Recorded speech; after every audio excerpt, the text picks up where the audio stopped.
சேலம் ஓமலூர் அருகே பணம் கொடுக்கல் வாங்கல் பிரச்சனை தொடர்பாக காவல் நிலையம் வருபவர்களிடம் வழக்கறிஞர் என கூறி அவர்களை மிரட்டி பணம் பறித்து வந்த கும்பலை போலீசார் கைது செய்தனர். சேலம் மாவட்டம் ஓமலூர் அருகே பூசாரிப்பட்டியைச் சேர்ந்தவர் அலமேலு.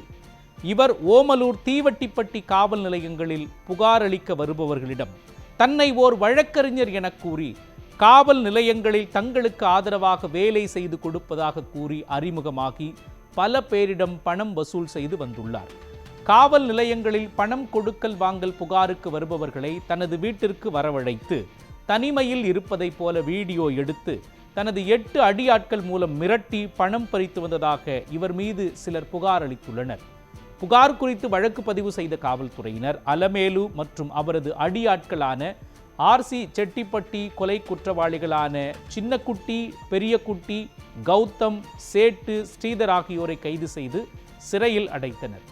ஏற்கனவே போலீஸை மிரட்டி பணம் பறித்த வழக்கில் விடுதலை சிறுத்தைகள் கட்சியைச் சேர்ந்த முருகேசன், செல்வம், திருமாவளவன், பிரவீன்குமார் ஆகியோரை தீவட்டிப்பட்டி போலீசார் கைது செய்து சிறையில் அடைத்தது குறிப்பிடத்தக்கது.